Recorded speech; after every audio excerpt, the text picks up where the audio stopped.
Hi guys, so today I'm going to be reading to you my top 10 favorite creepypastas. Now, here is something. These are my personal opinions. You do not have to agree. That is okay. But you guys can tell me in the comments below, out of these 10 that I have mentioned, what is your favorite? And if your favorite is not on this list, tell me what it is below so I can read that story and give my personal opinion on it.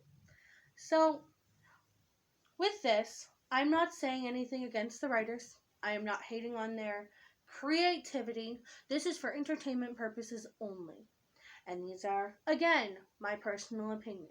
We are going to be rating these between 10 being okay, but it's not my exact favorite. And I would probably read it again, or maybe not. It would be one of those things I put to the side and be like, oh, I'll read that again, and probably don't get to it. And number one being, I could read that story again and actually leave it and read it. So, let's get started. So, number 10 is Abandoned at Disney. Now, this story is about a man who goes and explores this abandoned Disney resort. Now, he goes to this certain part of the resort called Mowgli's Palace. Now, when he goes, he finds this room, and it is labeled Character Prep 1. Now, the characters and mascots seem to be alive within that room, which that's not terribly bad. That's actually kind of cool. It kind of gave me Five Nights at Freddy's vibes, which is a video game. For anyone wondering, Five Nights at Freddy's is a video game. And here is my thing. The story was not bad, but there was a couple uncomfortable parts to read. Now, for me, this one part, I am going to read over it just a little bit. Now, it says, Mickey Mouse says in an inappropriate sort of voice. Keep in mind, this is Mickey Mouse. Anyone that's seen Mickey Mouse knows he's a lovable character. Now, this does not make him a lovable character. And he asks, do you want to see my head come off? Now, the stuff that is said after this is very uncomfortable to read through. I will not read that for the sake it's a little gruesome. And most creepypastas, some of them get gruesome. But this one, because I think it's because Disney, and I have a personal love towards Disney, and it's Mickey Mouse. I've always had a personal love for Mickey Mouse. That's just weird. So, it is not bad. But you get past those weird parts of the story, it is a really good story. So, moving on to number 9, we have The Rake. I don't know if I mentioned, but I do have Wikipedia up here, so I can see the gist of the stories. Even though I have read them, I don't want to get too in depth of it and spoil anything for anyone who wants to read these stories. And which all you gotta do is look it up on the internet, which is basically all I did. And number 9, The Rake. Now, the Rake is a strange humanoid creature who has been sighted and reported in different continents, 4 to be exact, and the earliest known account being from a marine logged in 1691. He is named for his large, incredible sharp claws, and the Rake tears its victims in their sleep with those claws. Those fortunate enough to survive sighting the Rake suffer from terrorizing thoughts of its image. That's scary, but I kind of like the Rake. I know this is one of my sister May's favorite. And then the story goes on a bunch of accounts people have gone through. A couple of them which I won't read because obvious reasons. YouTube wouldn't like it. But most of them are from people saying they've seen him. And keep in mind, these are creepypastas. They are not real. But that is okay. At number 8, we have The Puppeteer. Now, I read this story. This one's not on this Wikipedia page. But this is a story about the puppeteer. He falls in love, and the love of his life decides she wants to go be a professional ballerina, causing him to not love his life anymore, causing some sad stuff to happen. I will keep in mind this story, when I read it, said it was for mature audiences, and I have personally read this one. I did take the age restriction off those videos because YouTube said it was okay to be off the restrictions. So, because they weren't inappropriate in any sort of way, they were allowed to be off age restriction. So, if you want to go watch them, they're there. But I do give a disclaimer in the beginning of that video, there are some sad elements. Beware of that. With that, let's move on to number 7, Expressionless. Now, this is a story about a woman that comes into a hospital in a white gown covered in blood. Now, this normally would not be weird had she not looked like a mannequin. That is not weird either. The strangest thing is she has no emotion when she does anything. So, crazy crap starts to happen and people start dying because of this woman. Now, in the beginning, it's okay. She doesn't show that she's upset. But when she shows she's upset, there's still no emotion on her face, making it 10 times scarier. This also is not that bad of a story. I read this one, got through it. I have a video of me reading it. You can see my first reaction to it. But with that, let's move on to number 6, Jason the Toymaker. Now this one is about a boy who likes to make toys, who ultimately gets rejected by his parents. So, in the beginning, Jason's parents are very strict and want him to become something, not a toy maker. They are against toys. He's not allowed to have them. But when he is at school, he makes them and hides them.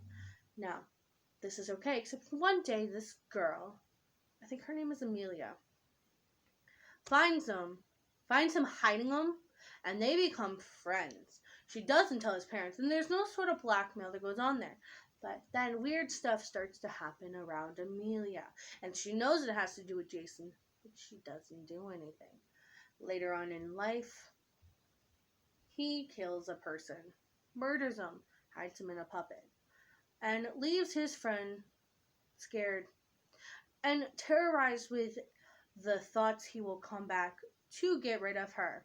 I have also read this story, and if you want to hear the full story being read, it's up. And with my 7 Creepypastas and 1 SCP. And it's in part 1. With that, move on to number 5, the Awoki. I'm not sure how you pronounce that one, but this one became a created creepypasta in 2009 by a fictional writer, Thomas Regstroff. I'm sorry if I'm pronouncing that wrong. To promote an animatronic robot with a mask resembling a distorted likeness of Michael Jackson. In 2019, it morphed into a meme, and it became a challenge, a game, and an urban legend, which spawned a game, and it caused fear regarding the meme's influence. And Aoki gets its name from a Spanish misspelling of the lyrics, "Annie, Are You Okay?" from the song Smooth Criminal by Michael Jackson. This one was an okay story. It was okay. It was Michael Jackson, and it seemed weird, but all creepypastas kind of seem weird. But it is not that bad of a story. Number 4, we have Slenderman. Now, anyone who reads creepypastas, the first one you're going to find is either Jeff the Killer or Slenderman. And Slenderman is a tall, thin, humanoid man who preys on children. Now, he has no facial features and wears a trademark black suit. Now, it originated in 2009, and before they later featured the main antagonist in the Marbles Hornets alternate reality game, and it made the story so He only targets children, mostly. The legend is also a controversy, which caused a stabbing back in 2014. But this is just a story. I cannot repeat that enough. It is just a story. So, number 3, we have Candle Cove. Now, this one is about a group of people. This one, I think it's a man, just goes to, it's like, I think it's Reddit, and discusses the whereabouts of Candle Cove, a show. So it's more like a lost episode kind of thing. And it was a half remembered children's show where it would involve the 70s, a young girl in a series. She was the protagonist, and there was a cast of pirates, and the skin taker was the main villain. Pretty scary to most kids. And everyone that said they remembered this story got the shock of their life. One man goes to his mom and goes, "Do you remember Candle Cove?" The mom in response goes, "No." So it's all in their head, which is what she told him basically when she told him for 30 minutes a day, every so often, or every day. This one says every so often, and he would go to stare at some static for 30 minutes. And she assumed he just had an active imagination. So this is one of those ones I find really interesting. They make it like a psychological kind of scary behind it. Like someone made this up, and when you think you know something and then find out it's not real, how freaky is that? It is actually kind of cool. It is not that bad. Next, at number 2, this one I had a very hard time picking between Candle Cove and this one. Number 2, we have Siren Head. Siren Head is a fictional something. Oh my word. It's a cryptid. Cryptid! That's what the word is. Which are animals presumed by followers of the cryptology to exist based on anecdotal, what it says, or other evidence considered insignificant by mainstream science, while biology regularly identifies the new species. And this was created by a Canadian artist, Trevor Henderson. It's an enormous being with a pair of sirens on its head, and where a head would normally be. So, like, my head would be a siren. And they're capable of emitting various noises, both natural and man-made, including sirens like radio broadcast sirens and white noise and human voices. It is an ambush predator, and it hides in plain sight and sometimes mimics the voices of past victims to lure potential prey closer. Now, this was turned into a game and was made popular by some of the following: Markiplier, Dan TDM, and Jacksepticeye. It turned into a game, which is why they made it so popular and people wanted to read the creepypasta. Honestly, this one did have a running shot with Candle Cove. I do find this one pretty good. It is a good story. But at number 1, the one you have all been waiting for. Number 1, the Russian sleep experiment. This one is a story that takes place in the 40s with scientists, I think. Let me click on it so I can read it. Yeah. Scientists experimenting on both political prisoners and prisoners of war during World War II, in which the prisoners were kept sealed off in a room which was filled with experimental gas to prevent the sleep. This mysterious gas turned the prisoners into zombie-like monsters. In the end, the commander demands the researchers to enter the room and start getting rid of the prisoners. with one of them uttering "so nearly free" before they died.